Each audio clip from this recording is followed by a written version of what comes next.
Welcome back. आप देख रहे हैं बनो अपना फाइनेंस मिनिस्टर। मैं हूं आपके साथ कविता थपलियाल और शो का वो पड़ाव जहां पर हम दर्शकों को शो में शामिल करते हैं और उनकी लाइफ फाइनेंशियल प्लानिंग करवाते हैं। Pankaj Matpal MD Optima money managers मेरे साथ जुड़ गए हैं। Vishwajeet Parashar mutual fund expert जो आज दर्शकों की तमाम दिक्कतों और कठिनाइयों को दूर करेंगे जहां तक उनके निवेश और आर्थिक लक्ष्यों की बात है। पंकज जी और विश्वजीत जी, आप दोनों का स्वागत है हमारी इस पेशकश में। और हमारे पहले दर्शक फोन लाइन पर जुड़ गए हैं। पंकज जी, आपके लिए है इनका सवाल। बाबूलाल पटेल मेरे साथ फोन लाइन पर है। नमस्कार, कहाँ से बोल रहे हैं सर? मैं बॉम्बे से बोल रहा हूँ। अच्छा, आप कहीं रास्ते में हैं क्या, ट्रैवल कर रहे हैं? हाँ नहीं, हाँ ट्रैवल कर रहा हूँ मैं। चलिए, आपके पास कुछ फंड्स हैं, उसकी डिटेल्स हमने पंकज जी को बढ़ा दी है। आपने अपना पोर्टफोलियो भी बना रखा है और आपकी वाइफ का भी है और आपके बेटे का भी है। तो ये मैं समझ रही हूँ कि आपने बच्चों के लक्ष्य जो उनके लिए निर्धारित किए हैं, उनकी पढ़ाई का लक्ष्य, उसके हिसाब से आपने पूरे पोर्टफोलियो की प्लानिंग की है, राइट? या ठीक है। निवेश आप कर रहे हैं और आपकी वाइफ कर रही है? ये मैं कर रहा हूँ। आप कर रहे हैं। तो ये आपने अलग से जो 14,000 की SIP 2022 से शुरू कर रखी है, उसके आगे आपने अपना वाइफ का नाम रखा हुआ है, तो वो नहीं निवेश कर रही हैं, आप कर रहे हैं? हाँ वही निवेश कर रहा हूँ मैं, और जो 3 फंड था उसको मैंने स्टॉप किया हुआ है और बाकी सब चालू है। चलिए ठीक है। अतिशय बिरला, सन लाइफ और हाँ ठीक है, तो यहाँ पर चलिए, तो तमाम फंड्स के नाम हमारे पास हैं। बताते हैं आपको कि कैसे आपका लक्ष्य पूरा होगा। 50 लाख 3 से 4 साल में। पंकज जी, कुल मिला के जो SIP है उसकी राशि 20,000 रुपये है और इन्होंने उस राशि के लिए काफ़ी सारे फंड्स अपने पोर्टफोलियो में जो हैं वो जोड़ कर रखे हुए हैं। तो अब बताइए, मेरे ख्याल से 11-12 फंड्स हैं 20,000 के निवेश के लिए और लक्ष्य तो 50 लाख का है 3 से 4 साल में। बच्चों की पढ़ाई का जो खर्चा है बेसिकली वो ये म्यूचुअल फंड के ज़रिए पूरा करना चाहते हैं एक निवेश रणनीति को बनाकर। कुछ फंड्स में 2019 में कर रहे हैं, हालांकि उन्होंने 3 फंड्स में अपनी इन्वेस्टमेंट जो है वो रोक दी है। HDFC मिड कैप अपॉर्चुनिटी में रुकी हुई है, ICICI Pru blue chip fund, ABSL frontline equity में इन्होंने अपनी SIP बंद कर रखी है। और बाबूलाल जी, आपने निवेश निकाला नहीं है ना, पैसे रिडीम नहीं किए ना इसमें से अभी तक? नहीं किया है मैंने। रिडीम नहीं किया है ना? ठीक है, वही समझना था मुझे। नहीं किया। Okay okay, perfect. चलिए, और बाकी में पंकज जी से जोड़िएगा मुझे PCR। पंकज जी, बाकी में इनकी जो है SIP वो चल रही है। अब बताइए कहाँ पर क्या करेंगे? कविता जी नमस्कार। देखिए, आपने जो अभी बात की और जो ईमेल में सवाल है, यहाँ पर 3 पोर्टफोलियो बनाए गए हैं। बाबूलाल जी ने अपना पोर्टफोलियो बनाया है, साथ में अपनी वाइफ और अपने बेटे के नाम से भी इन्वेस्टमेंट किया हुआ है। और कुल मिलाकर अगर ये ईमेल में जो लिखा हुआ है, बाबूलाल जी मुझे करेक्ट कर सकते हैं, यहाँ पर 34,000 की एक्टिव SIP है, जबकि वो अपनी जो 20,000 कर रहे थे उसमें से 3 स्कीम में उन्होंने SIP रोक दी है। सिर्फ एक स्कीम में 5,000 की SIP चल रही है। तो उनकी 5,000 और प्लस 15,000 रुपए उनकी वाइफ की और 14,000 रुपए बेटे की, सब मिलाकर 34,000 की SIP चल रही है। तो SIP का अमाउंट ये है, प्लस जो वो खुद इन्वेस्टमेंट कर रहे थे, जहां पर SIP रोक दी गई है उसकी वैल्यू उन्होंने दी है, जो कि 10,12,000 निकल कर आ रही है तीनों स्कीम का जो टोटल है इस वक्त पर। तो ये 10,12,000 रुपया और प्लस जो SIP चल रही है, इसके साथ में यदि हम 12% के CAGR पर कैलकुलेट करें, जस्ट कैलकुलेशन पर्पस के लिए, तो करीब करीब 45 लाख के आसपास इकट्ठा हो सकते हैं। और 10% पे कैलकुलेट करूं तो 40 लाख के आसपास इकट्ठा हो सकते हैं। और टारगेट है 50 लाख का, तो थोड़ा सा इन्वेस्टमेंट बढ़ाना पड़ेगा, वो तो एक बात है। लेकिन उससे ज्यादा इंपॉर्टेंट ये है कि नजरिया जो है वो सिर्फ 3-4 सालों का है। तो शॉर्ट टर्म में इन्हें 50 लाख रुपए इकट्ठा करने हैं। और ऐसे में जिन स्कीम्स में आप SIP कर रहे हैं, लाइक स्मॉल कैप फंड आपके पास में है, मिड कैप अग्रेसिव फंड्स आपके पास हैं, तो मेरे हिसाब से स्कीम सुटेबल नहीं है। तो इन्वेस्टमेंट तो यदि जो आपने अपना रोका है SIP उसको आप शुरू कर देंगे दोबारा से, तो भी आप गोल को अचीव कर पाएंगे, ऐसी उम्मीद कर सकते हैं। लेकिन आपको थोड़े बदलाव करने चाहिए। स्मॉल कैप जो भी है आपके पास, सब में से आप निकल जाइए, उनमें एसआईपी को स्टॉप कर दीजिए। जो लमसम 10 लाख रुपए इकट्ठा हुए हैं उसे आप हाइब्रिड फंड में स्विच कर दीजिए, क्योंकि 4 साल के बाद ही जरूरत पड़ने वाली है पैसों की आपको। तो उन्हें आप अग्रेसिव हाइब्रिड फंड्स या फिर स्पेशली बैलेंस एडवांटेज फंड्स, इनमें आप स्विच कर दें। और साथ ही आप जो अभी एसआईपी स्मॉल कैप की बंद करेंगे, उसकी जगह पर लार्ज कैप फंड और बैलेंस एडवांटेज फंड में आप एसआईपी शुरू करें। तो अमाउंट ठीक ठाक है। यहाँ पर यदि आपको थोड़ा सा अमाउंट बढ़ा देते हैं और 8-10% का रिटर्न मिलता है तो भी गोल को अचीव कर सकते हैं। लेकिन इतनी अग्रेसिव पोर्टफोलियो वाली स्कीम्स या ऐसे रिस्की स्कीम रखकर थोड़ा सा आपका जो पोर्टफोलियो है वो वोलेटाइल हो रहा है, तो वो थोड़ा सा बदलाव करने की मैं आपको राय दूंगा। और स्कीम्स के मामले में जैसे मैंने कहा कि आप बैलेंस एडवांटेज फंड को कंसिडर कर सकते हैं, तो ICICI prudential balance advantage fund, मेरे एसेट बैलेंस एडवांटेज फंड, ये स्कीम्स कंसिडर की जा सकती है। जी पंकज जी, आगे बढ़ते हैं। चयन दत्ता मेरे साथ फोन लाइन पर हैं, जिनका सवाल विश्वजीत जी के लिए है। नमस्कार चयन, कैसे हैं आप? नमस्कार, मैं बढ़िया हूँ। आप कैसे हैं? मैं बिल्कुल ठीक हूँ। आप क्या करते हैं चयन? मैं बिजनेस करता हूँ। थैंक यू मेरा सवाल फाइनली शामिल करने के लिए। ओके, मैंने सब डिटेल्स तो धन्यवाद भेज आपका, दिया था आपने सवाल भेजा। जी जी, मेरा एसेट इमर्जिंग ब्लू चिप है, एसबीआई का ब्लू चिप है, निपॉन इंडिया स्मॉल कैप है, SBI small cap, Kotak flexi cap है आपके पास। और पिछले 5 साल से आप इनमें इन्वेस्ट कर रहे हैं और 30 साल तक आप इसमें निवेश करना चाहते हैं। आपको चाहिए 1 करोड़ रुपए। हाँ हाँ, है ना? ठीक है। तो इसके अलावा आपने और कोई लक्ष्य नहीं रखा है अपने लिए? नहीं, फिलहाल तो और कोई नहीं रखा। मैं रिटायरमेंट पर्पस के लिए ये रखा हूँ। और मेरा सवाल भी भेजा था। मेरा 3 सवाल है कि मेरा एसेट एलोकेशन जो है वो सही है या नहीं, और दूसरा है अगर मेरा एग्जिस्टिंग जो फंड है वो सब सही है या कोई बदलाव की जरूरत है, और अगर मैं और इन्वेस्टमेंट को बढ़ाना चाहता हूँ जो कि जरूरत है फ्यूचर के हिसाब से, तो वो क्या एग्जिस्टिंग फंड में करूँ कि दूसरा कोई नया फंड चुनना चाहिए, यही जानना था। ऑलराइट, चलिए ठीक है, बहुत बढ़िया। विश्वजीत जी बताइए क्या सलाह होगी इनके लिए?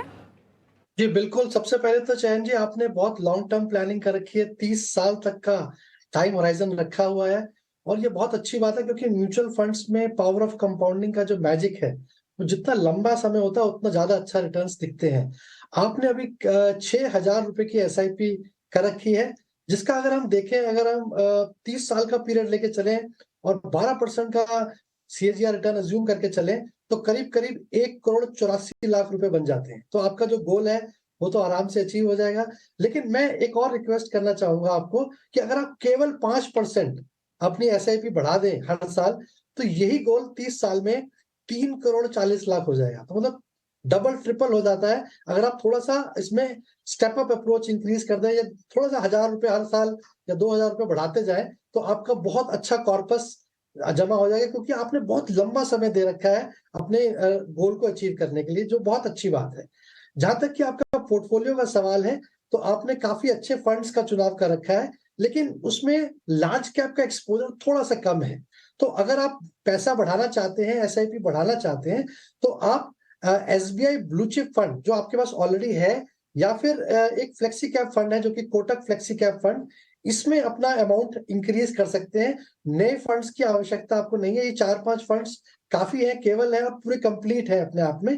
तो इसमें आप बने रह सकते हैं, और मेरे हिसाब से अगर आप लंबे समय तक निवेशित रहेंगे तो बहुत अच्छा कॉर्पस आप बना पाएंगे। ऑलराइट, चलिए हम आगे बढ़ेंगे अगले सवाल की ओर, जहां पर योगेश का मैं सवाल लूंगी। इन्होंने यूट्यूब के जरिए अपना सवाल हमें भेजा है। Pankaj ji, Axis growth opportunities, PGIM mid cap, UTI Nifty 50, Parag Parekh का फ्लेक्सी कैप, अब इन्हें कोई स्मॉल कैप, मल्टी कैप या वैल्यू फंड अपने पोर्टफोलियो में शामिल करना है, इसका निर्णय ये कैसे लें? ये इनका सवाल है। तो फिलहाल फोन लाइन पर तो हमारे साथ है नहीं, यूट्यूब का इनका सवाल है, बताइए क्या सलाह होगी? बिल्कुल, देखिए पोर्टफोलियो अच्छा है। यदि स्कीम भी देखी जाए तो इनके पास मतलब अच्छी स्कीम्स हैं और डाइवर्सिफाइड पोर्टफोलियो है with in equity, large cap, mid cap, multi cap के जरिए स्मॉल कैप में भी एक्सपोजर मिल रहा है। तो उसके बाद भी यदि इन्हें स्मॉल कैप ऐड करना है तो मेरे हिसाब से एक्सिस स्मॉल कैप या quant small cap fund consider किया जा सकता है लॉन्ग टर्म के हिसाब से। और क्योंकि यहाँ पर इंफॉर्मेशन काफी नहीं है, फिर भी एक कैलकुलेशन बता देता हूं मैं यहाँ पे। यदि ये जो एसआईपी कर रहे हैं ये करते रहें तो 10 साल में 22 लाख रुपए जुटा सकते हैं। लेकिन क्योंकि यदि हम बात कर रहे हैं लंबे समय की यहाँ पर, और अगर ये 10,000 की एसआईपी कर रहे हैं और 20 साल का हम नजरिया लेकर चलें तो यहाँ पर जैसा मैंने कहा कि 22 लाख इकट्ठा हो सकते हैं। लेकिन यदि 10% से स्टेप अप करेंगे तो उसी की जगह पर करीब करीब 92 लाख रुपीज इकट्ठा हो सकते हैं। तो इसके लिए जब आप लॉन्ग टर्म की बात कर रहे हैं तो यहां पर आप समय के साथ इन्वेस्टमेंट को बढ़ाते रहिए ताकि इन्फ्लेशन एडजस्टेड जो अमाउंट आप इकट्ठा करना चाहते हैं उसमें आपको मदद मिल सके। चलिए, यहाँ पर योगेश को ये सलाह मिलती हुई आगे बढ़ते हैं और गगन का मैं सवाल लूँगी। इन्होंने भी यूट्यूब के ज़रिए विश्वजीत जी को अपना सवाल भेजा है और इन्होंने तमाम फंड्स जो हैं अपने लिस्ट डाउन कर रखे हैं। विश्वजीत जी एसआईपी कर रहे हैं 2014 से 2019 में इन्होंने बंद कर दी। Nippon small cap, Canara bank का small cap, HDFC multi cap, HDFC mid cap opportunity, ICICI flexi cap, Nippon multi cap, Parag Parikh flexi cap और साथ ही एनपीएस में भी ये जो है निवेश कर रहे हैं। ओके, चलिए यहाँ पर हम आगे बढ़ेंगे और अब ये कह रहे हैं कि इनके पास कोई लार्ज कैप नहीं है और इन्होंने क्योंकि मल्टी कैप और फ्लेक्सी कैप को पोर्टफोलियो में रखा हुआ है इसलिए अलग से ये कोई लार्ज कैप को अपने पोर्टफोलियो में रखने के बारे में नहीं सोच रहे थे। लेकिन फिलहाल वेल्थ क्रिएशन के लिहाज से इन्होंने जो अपने फंड्स में पोर्टफोलियो डाल रखे हैं, जो फंड्स डाल रखे हैं पोर्टफोलियो में, वो सही है या नहीं, ये इनका सवाल है। विश्वजीत जी। जी बिल्कुल कविता जी, मुझे लगता है कि ये रेगुलर आपका शो देखते हैं क्योंकि सारे फंड्स जो उन्होंने चुनाव कर रखे हैं काफी अच्छे हैं, टॉप क्वार्टाइल फंड्स हैं, कंसिस्टेंट परफॉर्मेंस भी है इन फंड्स की। और लार्ज कैप के लिए भी इन्होंने जो फ्लेक्सी कैप स्ट्रैटेजी ले रखी है, मल्टी कैप स्ट्रैटेजी और कुछ ये ब्लू चिप स्टॉक्स भी लेते हैं जो इन्होंने लिखा हुआ है। तो पूरा डाइवर्सिफाइड पोर्टफोलियो है across market caps, large cap, mid cap, small cap में। तो मेरे सलाह तो यही है कि बिल्कुल निवेशित रहे, काफी अच्छा पोर्टफोलियो है, कोई बदलाव की आवश्यकता नहीं है। लेकिन अगर कोई एक आधा फंड ऐड करना चाहे जो कैटेगरी मिसिंग है तो मेरे हिसाब से वैल्यू स्टाइल फंड इनके पोर्टफोलियो में नहीं है। तो ये ICICI prudential value discovery fund या फिर एसबीआई कॉन्ट्रा फंड को भी अपने पोर्टफोलियो में ऐड कर सकते हैं। तो इससे इनका इन्वेस्टमेंट स्टाइल जो है वो भी पूरा डाइवर्सिफाइड हो जाएगा। इसके अलावा जो ये 32,500 रुपए की ये एसआईपी कर रहे हैं मंथली, और अगर ये 15 साल तक ये ऐसे कंटिन्यू करते हैं तो करीब करीब 1,54,00,000 रुपए इनका कॉर्पस जुड़ जाता है। और अगर ये 20 साल 5 साल उसमें और इंक्रीज कर देते हैं तो वही कॉर्पस 2,98,00,000 यानी कि करीब करीब 3 करोड़ का कॉर्पस बन जाता है। तो जितनी लंबी अवधि के लिए ये पोर्टफोलियो में बने रहेंगे, निवेशित रहेंगे, तो मेरे हिसाब से एक बहुत अच्छा कॉर्पस बना पाएंगे। तो बहुत बहुत बधाई कि आपने अच्छा पोर्टफोलियो बना रखा है। अलग समय पर अलग अलग फंड्स उन्होंने पोर्टफोलियो में जोड़े हैं। अब ऐसे में ये ओवरऑल पोर्टफोलियो के रिटर्न को जब देखें तो क्या क्या बातों को कंसिडर करें विश्वजीत जी? जी देखिए, रिटर्न्स की जब बात करते हैं तो नेचुरली हम डाइवर्सिफाइड पोर्टफोलियो की बात करते हैं तो उसमें लार्ज कैप भी है, मिड कैप भी है और स्मॉल कैप भी है। तो डिफरेंट साइकिल्स में डिफरेंट कैटेगरीज परफॉर्म करती हैं। तो हम नॉर्मली लॉन्ग टर्म में 12% का सीएजीआर लेके चलते हैं। बट क्योंकि मार्केट अच्छा बिहेव भी कर सकती है और इंडिया ग्रोथ स्टोरी बहुत स्ट्रांग है तो अच्छे रिटर्न्स का एक्सपेक्टेशन कर सकते हैं। बट कंजर्वेटिवली 12% का रिटर्न लेके चलें तो अपने गोल को अच्छे से उम्मीद है कि पहुंच पाएंगे।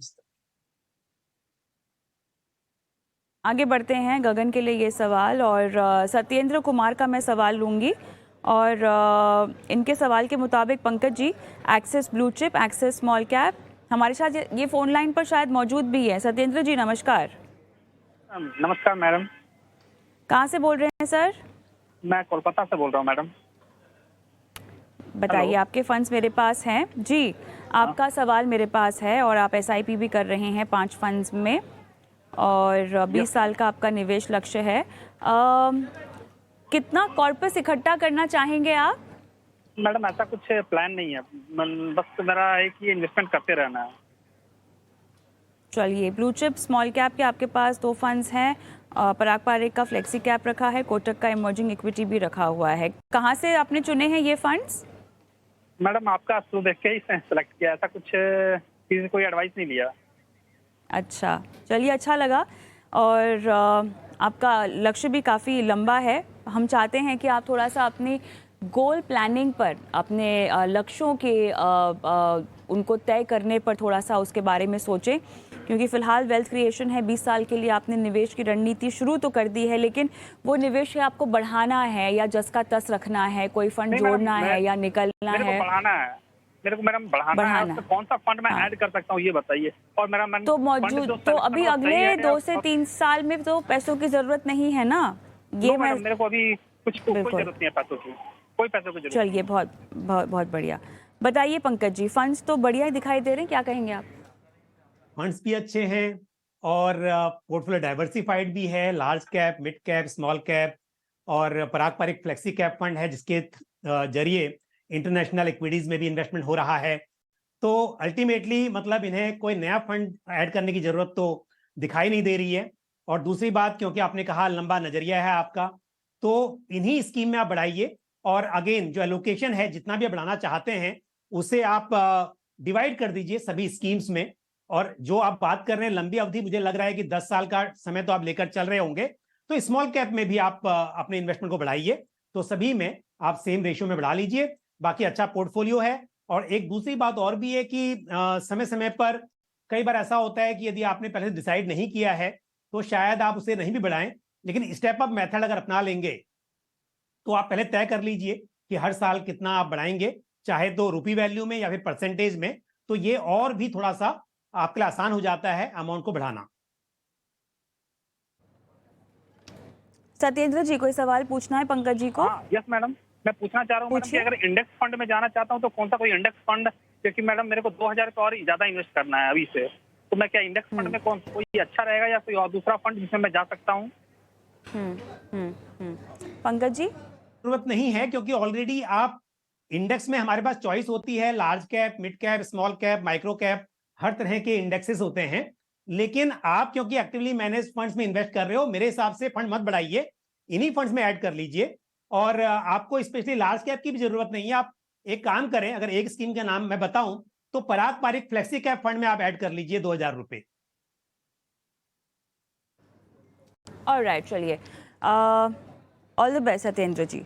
आगे बढ़ते हैं। सागर देशमुख का मैं सवाल लूंगी और विश्वजीत जी आपके लिए ये सवाल है। इन्होंने लॉन्ग टर्म के लिए अपने पोर्टफोलियो में कुछ निवेश कर रखा है और quant small cap, Kotak small cap, HDFC mid cap, ICICI Pru blue chip large cap, Motilal Oswal flexi cap और माइक्रो कैप भी है इनके पास। इसी फंड हाउस का ICICI Nasdaq 100 index, SBI contra भी इनके पास है और पूछ रहे हैं कि कोई फंड मिक्स में बदलाव की ज़रूरत है।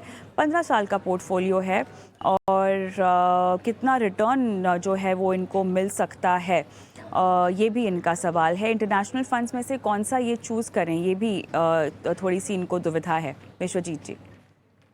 जी बिल्कुल, कविता जी, इनका एक मेन सवाल ये है कि ये ICICI prudential US blue chip में निवेश करें या फिर ICICI prudential Nasdaq 100 index fund में निवेश करें। तो मेरा यही सलाह रहेगा कि दोनों ही फंड का नेचर थोड़ा अलग है, क्योंकि दोनों के बेंचमार्क भी अलग हैं। एक फंड इंडेक्स है जो कि पैसिव फंड है, और जो यूएस ब्लू चिप फंड है वो एक एक्टिव फंड है जहाँ पे फंड मैनेजर अपना रोल प्ले करता है और अल्फा जनरेट करने की कोशिश करता है। और यूएस ब्लू चिप का जो बेंचमार्क इंडेक्स है वो है S&P 500। तो ये बहुत ही डाइवर्सिफाइड इंडेक्स है। यहाँ पे लार्ज कैप कंपनीज हैं जो यूएस की, वो इसमें इंक्लूडेड होती हैं। और जो नैस्डैक फंड है उसमें मेजरली 56% आईटी कंपनीज होती हैं, जो आईटी स्टॉक्स होते हैं। तो इनको देखना है कि अपने रिस्क प्रोफाइल के हिसाब से अगर ये थोड़ा सा रिस्क ले सकते हैं तो ये नैस्डैक फंड में जा सकते हैं। लेकिन अगर इनको स्टेबल रिटर्न चाहिए, क्योंकि लार्ज कैप कंपनीज यूएस की हैं और टॉप परफॉर्मिंग कंपनीज है, कंसिस्टेंट रिटर्न्स रहती है उनकी, तो मेरे ख्याल में मेरी सलाह ये रहेगी ये यूएस ब्लू चिप फंड में जाएं और लॉन्ग टर्म के लिए उसमें निवेशित रहें। क्योंकि अभी आईटी में सेक्टर में ऑलरेडी थोड़ा सा पैनिक चल रहा है, तो उससे भी थोड़ा सा अवॉइड कर सकते हैं। इसके अलावा जो इनका जो पोर्टफोलियो है वो काफी डाइवर्सिफाइड है। बहुत अच्छे फंड्स सिलेक्ट कर रखे हैं, लेकिन उसमें एक फंड ऐसा है जो थोड़ा सा ठीक नहीं लग रहा था जिसकी परफॉर्मेंस, वो है Motilal Oswal Nifty micro cap 250 index. तो इस फंड से ये एग्जिट कर सकते हैं और अपने ही पोर्टफोलियो में मोतीलाल ओसवाल फ्लेक्सी कैप में या फिर किसी ICICI prudential blue chip fund जो कि एक लार्ज कैप फंड है उसमें ये शिफ्ट कर सकते हैं अपना अमाउंट। तो मेरे ख्याल में काफी अच्छा डाइवर्सिफाइड पोर्टफोलियो है और रिटर्न्स भी अच्छे रहेंगे क्योंकि सारे ही फंड्स जो चुनाव किए हुए हैं काफी टॉप क्वार्टाइल फंड्स हैं।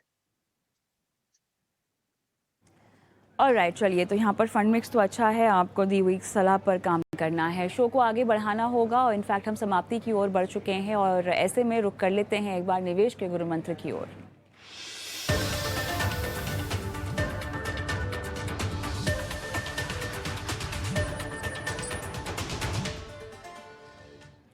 पंकज जी बताइए, आपका निवेश का गुरु मंत्र आज के लिए क्या होगा?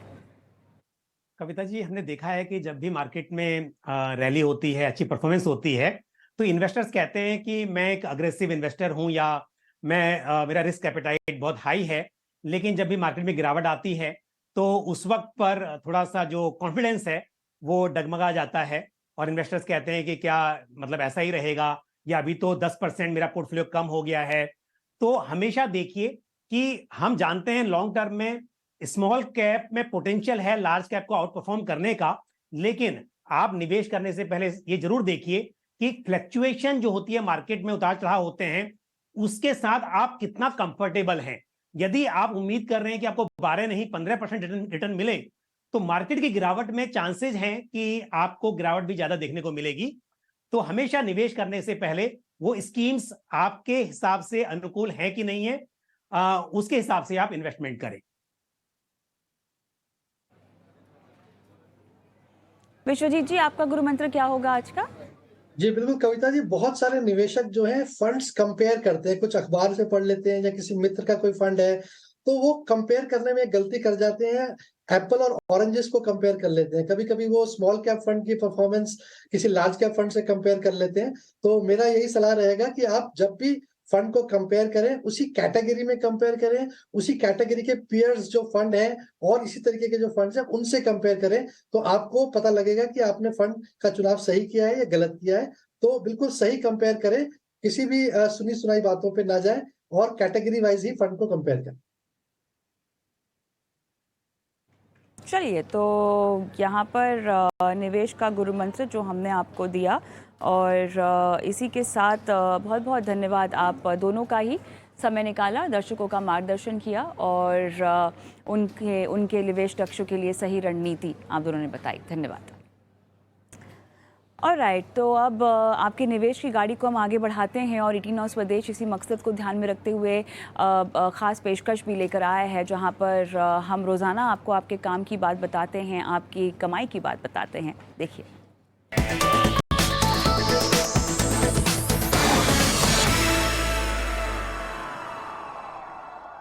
बूंद बूंद से सागर बनता है, सुना तो होगा आपने। अब कई बार निवेशक जो है बाजार में निवेश करने के लिए एक मोटी रकम इकट्ठा करने का इंतजार करते हैं और इसी चक्कर में निवेश रह जाता है। कई बार निवेशक ये सोचते हैं कि जब बचत होगी तभी तो निवेश शुरू कर पाएंगे। भाई एक्सक्यूजेस आपके जो भी हो, सभी का जवाब ना एक ही है, SIP यानी सिस्टमैटिक इन्वेस्टमेंट प्लान। आप सोचेंगे इससे आपके निवेश को लेकर क्या फायदा, मैं बताती हूँ। जैसा कि मैंने आपको शुरुआत में कहा था, बूंद बूंद से सागर बनता है, तो SIP भी वही बूंद है जो आपके सागर रूपी आर्थिक लक्ष्य को पाने में आपकी मदद करता है। SIP बाजार में किश्तों में पैसे लगाने का माध्यम है। आप किश्तों में चाहे तो स्टॉक खरीदें या म्यूचुअल फंड खरीदें, यानी SIP के जरिए आप स्टॉक में भी निवेश कर सकते हैं और निवेशक जो है म्यूचुअल फंड भी खरीद सकते हैं। अब SIP बाजार में निवेश का ब्रह्मास्त्र भी है। आप सोच रहे होंगे क्यों? क्योंकि अगर आप म्यूचुअल फंड खरीद रहे हैं या म्यूचुअल फंड में आप SIP कर रहे हैं तो म्यूचुअल फंड में 500 रुपए या कुछ फंड में तो आप 100 रुपए तक का भी निवेश शुरू कर सकते हैं, यानी आप 100 रुपए की भी SIP कर सकते हैं, जिससे आपको निवेश शुरू करने का मौका मिल सकता है। SIP की राशि से आप उतनी राशि का म्यूचुअल फंड यूनिट खरीदते हैं और अपने निवेश के सफर का श्री गणेश करते हैं। यहाँ पर ज़रूरी ये जानना है कि एसआईपी की राशि आपको बढ़ाते रहनी होगी और निवेश की राशि को आप अपनी सुविधानुसार घटा या बढ़ा सकते हैं। आप रोज़ाना, हर हफ्ते, हर माह, हर तिमाही, हर छमाही एसआईपी भी कर सकते हैं और अपनी सहूलियत के हिसाब से एसआईपी को रोक भी सकते हैं। आप एसआईपी की शुरुआत ऑनलाइन या ऑफलाइन कर सकते हैं। जिस फंड हाउस की स्कीम में आपको निवेश करना है, सभी केवाईसी प्रक्रिया को बस पूरा कर देना है। उसके बाद एसआईपी का मैंडेट आपको दे देना है और बस आपका निवेश एसआईपी के जरिए शुरू।